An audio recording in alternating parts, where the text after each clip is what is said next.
E a gente recebe o pessoal do Instituto Reage e hoje o assunto é bem interessante. Na nossa conversa semanal com o pessoal do Instituto Reage, vamos falar sobre o que é uma cidade amiga do idoso. E para falar a respeito deste assunto conosco, estamos recebendo a doutora Francisca Magalhães Skoralik, do Instituto Reage, já presente aqui no estúdio da CBN Joinville. Tudo bem, doutora? Boa tarde. Boa tarde, ouvintes. É, voz conhecida aqui da nossa audiência. Já veio algumas vezes aqui, né, para participar conosco, né? Muito bom. E a respeito desse assunto tão importante, né? Muitos idosos nos ouvem nesse momento aqui na CBN Joinville. O que seria exatamente uma cidade que é considerada amiga do idoso, hein, doutora? Então, essa iniciativa, né, chamada Cidade Amiga do Idoso, é um programa internacional que foi desenvolvido, então, pela Organização Mundial de Saúde, a OMS, né? Onde os pesquisadores, inclusive um pesquisador famoso aqui do Brasil, que o nome dele é um médico, é o Alexandre Kalash, ele é muito envolvido nessa questão de epidemiologia do envelhecimento.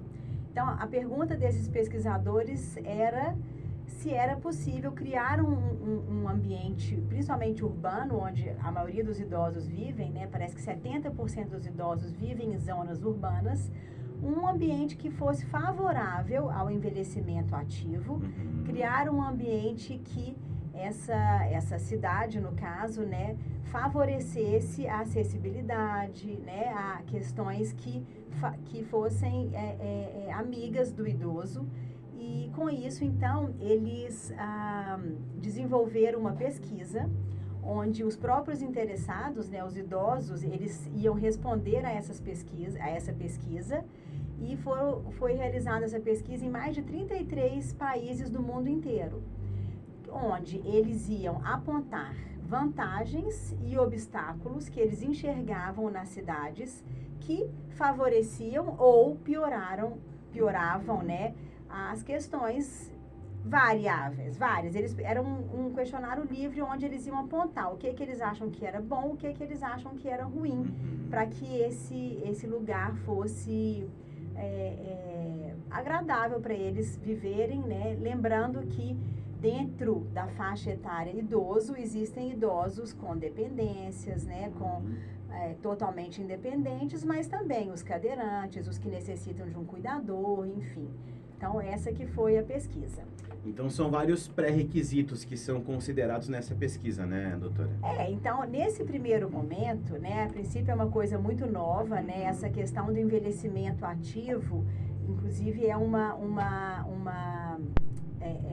frase que a gente tem usado muito, né, e não é só ativo do ponto de vista físico, mas também ativo com atividade social, de emprego, de trabalho, de empoderamento, enfim, fazer leis, né? Ativo em todo o sentido da palavra.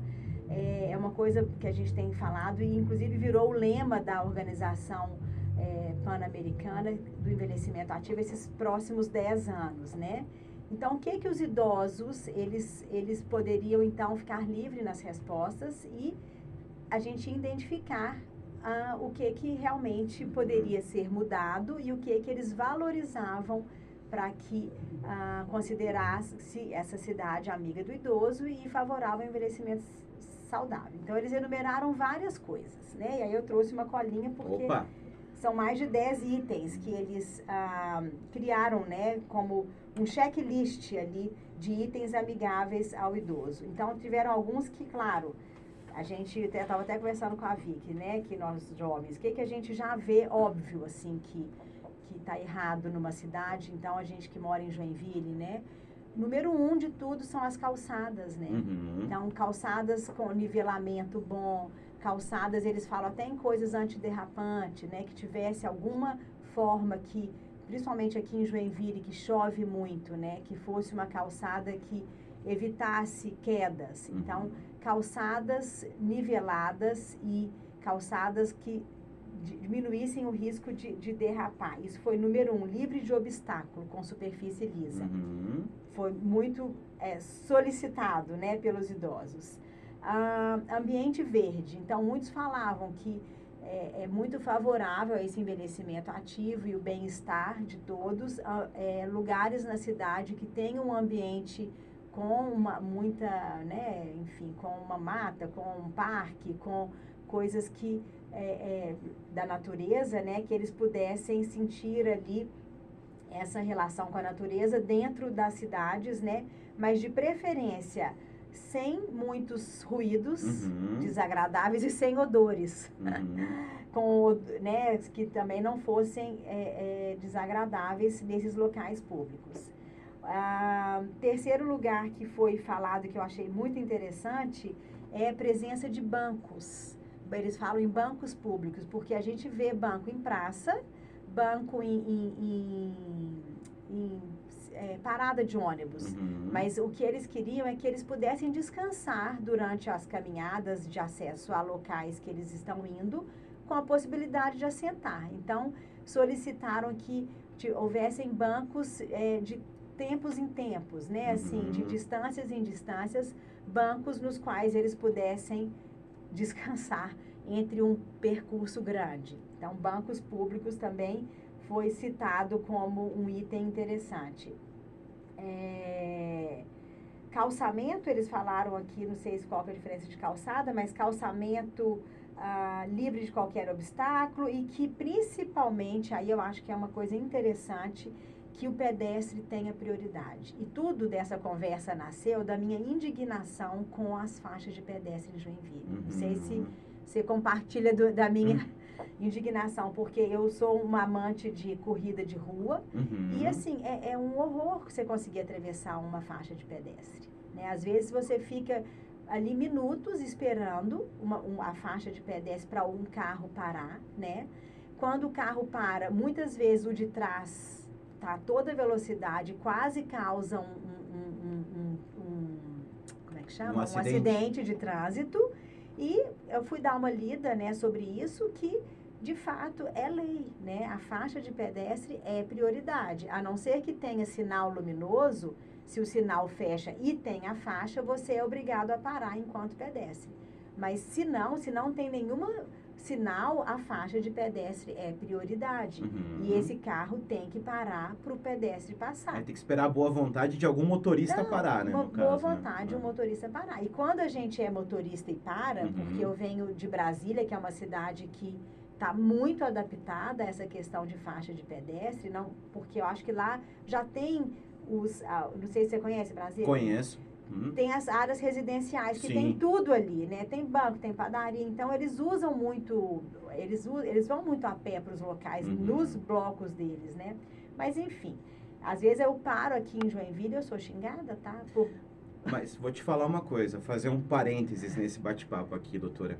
Eu venho de uma cidade onde as pessoas não param na faixa de pedestre. Eu sou curitibano, sou de Curitiba. Então aqui você tá achando maravilhoso. Aqui eu acho a educação do motorista catarinense sensacional. Olha, para você ver a percepção de cada um, né, doutora? Eu acho o motorista catarinense e o joinvilense em específico muito educado. Porque o pessoal já para atravessar a faixa de pedestre, já vai colocando o pé, o pessoal já vai parando, ok. Em Curitiba, passa em cima, causa ali um atropelamento, né? Sabe? Então, até no meu caso como motorista, eu tive um tempo para me acostumar também com isso, né? Porque, imagina, dirigir a vida inteira de uma maneira, né? Esperando o sinal luminoso sempre. Mas aí, aos tempos, você vai acostumando que você tem que parar o seu carro por uma questão, primeiro, de educação, né?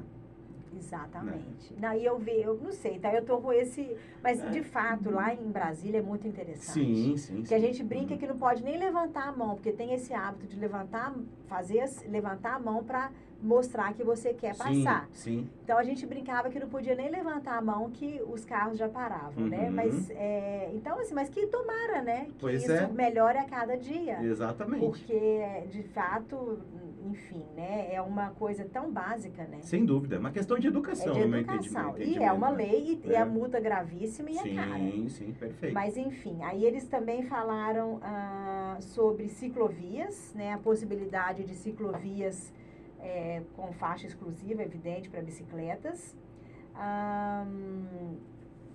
Segurança, dentro de segurança, além de segurança né, patrulhamento policial e tudo, falaram muito da questão de luz, né, de ter luminosidade boa, já que também tem as questões de envelhecimento, né, de visão pior, enfim.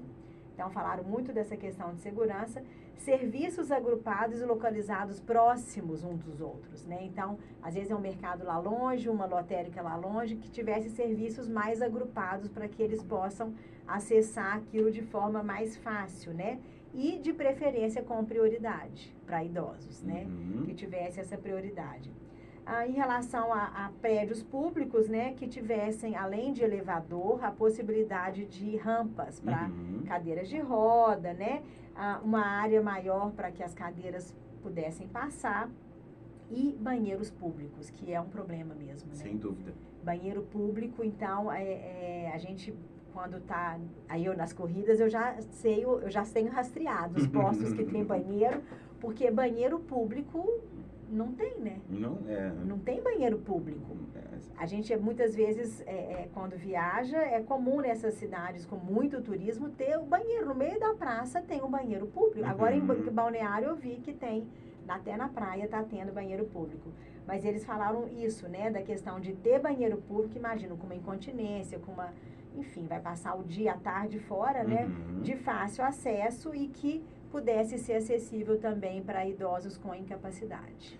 E eu já vou fazer o convite aqui para a nossa audiência, né? O WhatsApp da CBN sempre à sua disposição, 999-723493. Você, ouvinte, considera Joinville uma cidade amiga do idoso? E vou repassar essa pergunta para você, doutora. Você considera Joinville uma cidade amiga do idoso? Então, quando a gente vai ler os estudos, a gente vê que realmente o sul do Brasil é o lugar que mais tem idoso, né? Com envelhecimento, né, acima aí de 14% da população de idosos. Mas, por curiosidade, Joinville ainda tem um perfil muito de indústria, né? Tem muita... Não é a cidade mais velha da região. E eu acho que tem muito a melhorar, né?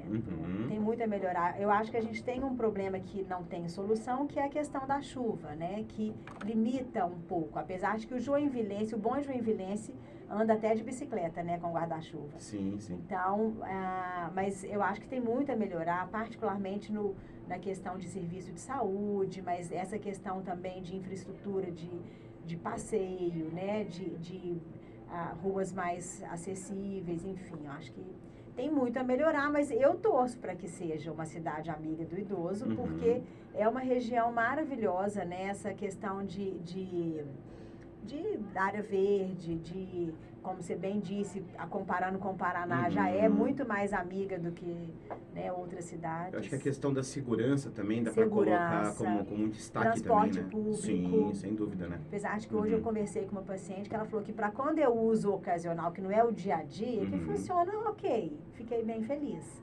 Mas acho que tem muitas coisas para melhorar e eu espero que quem está ouvindo também nos apoie nisso, né? Porque seria maravilhoso ter esse selo, né? Sem dúvida, sem dúvida. E seria também um grande atrativo, né? Para nossa cidade, né? Com certeza, um diferencial. Sem dúvida. E quais são as cidades que hoje podem ser colocadas como exemplo, né? Que são realmente consideradas amigas do idoso e que já possuem esse selo, doutora? Pois é, então, do exterior eu realmente não olhei bem, mas com certeza... Eles estão muito à frente, né, do que a gente. Mas esse médico, o Alexandre Kalash, que inclusive ele tem uma entrevista também, uma hora na CBN lá em São Paulo, ele tem feito essa pesquisa e esse patrocínio, vamos dizer assim, para o Rio de Janeiro.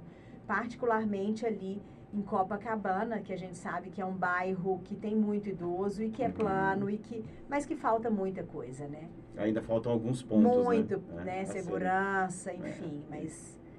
Então, a princípio, não tem, até onde eu sei, não tem ainda, né, esse selo, porque é uma coisa muito recente.